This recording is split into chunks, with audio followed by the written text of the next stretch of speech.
આ દુનિયામાં 3 વ્યક્તિના નામ થયા છે. દુનિયા 3 વ્યક્તિને ઓળખે છે. એક જેને કંઈ દુનિયામાં કર્યું છે એને લોકો ઓળખે છે. બીજાને જેને કોકનું કરી નાખ્યું એને લોકો ઓળખે છે કે આને કોકનું કરી નાખ્યું. અને ત્રીજો કંઈ નથી કરતો એને લોકો ઓળખે છે. આ 3થી દુનિયા પૂરી થઈ જાય છે. કાં કંઈક કરીને બતાવો, કાં કોકનું કરી નાખો, કાં કંઈ ન કરો તો તમારું નામ થાય. હજી થઈ રહેવાનું. હમણાં એક અમારા ભાઈની હગી કરવા ગયા ને તો એના બાપાએ કીધું કે તારી સાસરીમાં જઈશ છોકરીને જોવા માટે તો તારે પગાર વધુ કહેવાનો કે. છોકરો કે વાંધો નહીં. તો એ ગયા ને એને સસરાએ પૂછ્યું શીમાં નોકરી કરું છું પહેલાં કે રિલાયન્સમાં. કેટલો પગાર છે? એ કે આમ તો 1 કરોડ રૂપિયા પગાર છે પણ બધું કપાતા કપાતા 8,000 રૂપિયા હાથમાં આવે કે. એને બાપા એવો માર્યો ને એટલે બધો પગાર કહેવાય કે કપાતા કપાતા 8,000 હાથમાં આવે છે. પછી લઈ ગયા બીજી જગ્યાએ હગે. અહીંયા તો ના પડતી તમે ન હાલો દુનિયામાં. હું પછી બીજી જગ્યાએ હગે કરવા ગયા. અહીંયા બાપા એમ કીધું કે આપણે બધી મોટી મોટી વાતો કરવાની, નાની વાતો નહીં કરવાની. તેના બાપાને બધા ગયા અને વિવેક પાસે બેઠા. બધા મોટી જ વાતો કરતી ને બાપા ને બા ને બધા. છોકરાને એમ કે હું મોટી વાત કરું કે બાપા લાવો તો લ્યો આપણે રેલગાડી લઈને આવીને ચાવી લાવો તો કે બાર એન્જિન પર લે છે. એને બાપા 1 લાખ મારે ગાડી મોટી વાત કરાય? વાત મીડિયમ કરાય પણ કરે છે. કોરોનાનો અદભુત છે.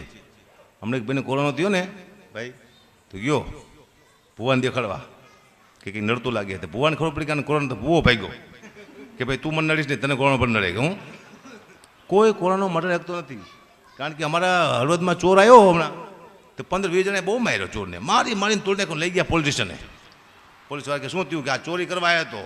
ચોર કે સાહેબ મને કોરોના હતો ને તે હું કંઈ હુજુને ચોરી કરવા આવી ગયો. સાહેબ એને છોડી મૂક્યો, 15ને પકડી લીધા કે તમે ક્વોરન્ટાઇન થઈ જાઓ, ચોરને ભલે છોડી મૂકું. હું પણ કોરોનાથી બીવાની જરૂર નથી, કોરોનાથી સાવધાન રહેવું. હું એમ કહું છું સરકાર કહે છે સાવધાન રહેવું જરૂરી છે. ધીરે ધીરે કેસ વધતા જાય છે, પાછું ઓછા થઈ જાય, બધું હાલવાનું. પણ મોગલમાની દયા છે આપણી માથે કે આપણે અહીંયા આવા 2-4 માના ગુણગાન ગઈ હકી મુદ્દો છે માનો શું. એટલે સાવધાન રાખજો. માતાજી છે મોગલ છોડીને વાંધો નહીં આવવા દે પણ સાવચેત રહેવાનું. એક ભાઈ મને કહે અકુબા તમારું કલાકારનું જીવન કેવું છે અત્યારે? મેં તો વિધવા બાઈ જેવું પેલા ઘણી મજા ને સૂનો સંસાર થઈ જાય. અમારો સૂનો સંસાર થઈ ગયો છે, વિધવા બાઈ જેવા લાગી. કલાકારનું જીવન આવું છે અત્યારે, દોષ લાગી ગયા છે. બહુ દુઃખની વાત છે. કરાય ન કરાય?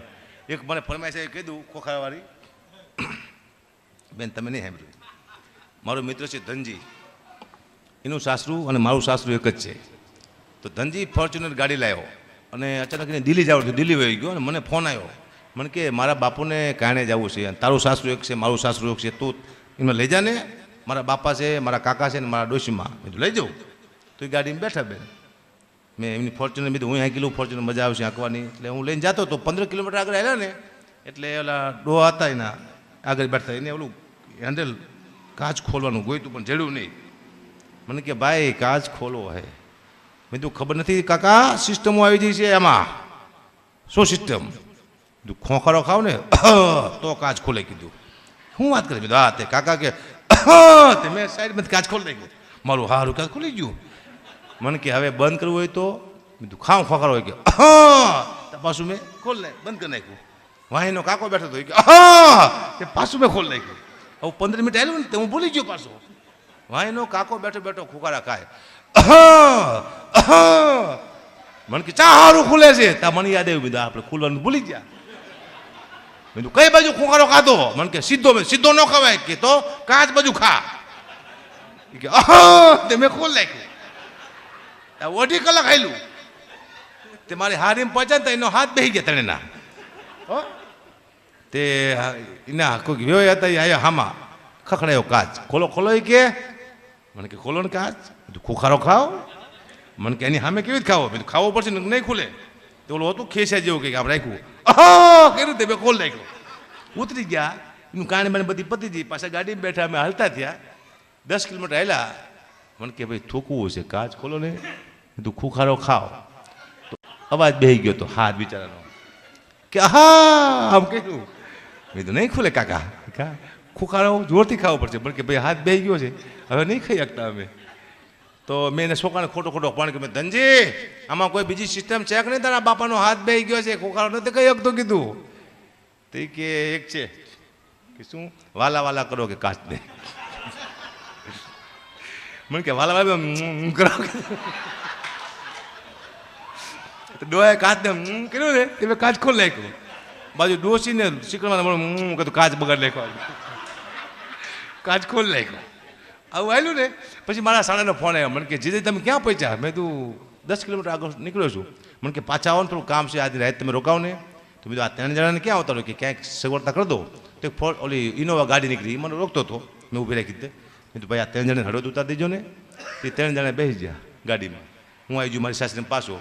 જે ગાડીમાં બેઠતા ને એમાં સિસ્ટમ નહોતી કાચ ખોલવાની, કે દેખાણી નહીં. એટલે આમ જોયું કે થૂકવું છે પણ કંઈ દેખાણું નહીં. હેન્ડલ મેન્ડલ કાકાને. એટલે કાકાએ કીધું તો ઓલે આમ આમ જોયું, હારું શું ડોહો કરે. તો ડ્રાઈવર તો સમજો તે ઘડીક તો હું કર્યું.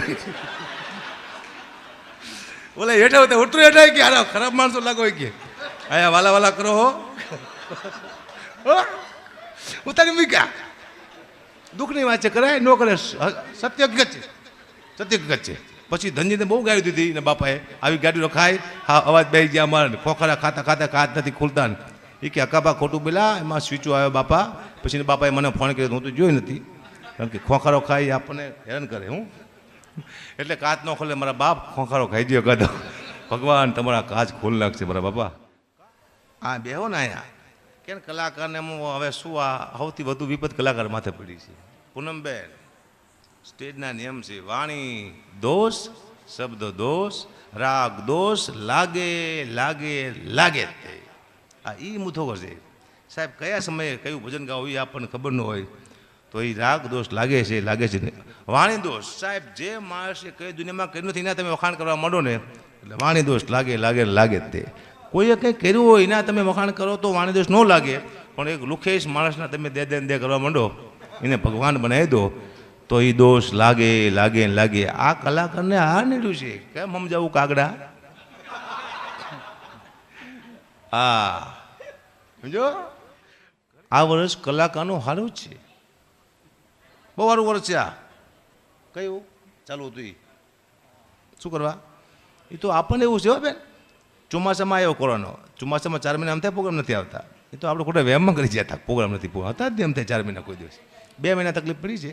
કંઈ વાંધો નહીં. હવે મોગલ મને પ્રાર્થના કરી કે કલાકારની તો પથારી ફરી જઈ છે એમાં. શું કરવા ખબર છે? મેં આવતું જ કર્યું કે કલાકારને આટલા લોકો ભેગા થઈને ગરીબ કરી નાખે. ગરીબ કરી નાખે કલાકારને લોકોએ. હો કીટ આપો ના આપો, દુઃખી છે આમ કરી કલાકારને. કલાકાર પહેલાં પૈસા દેતા ના આવડતું, કીર્તિદાન ઘટ્યું શીખડાયું.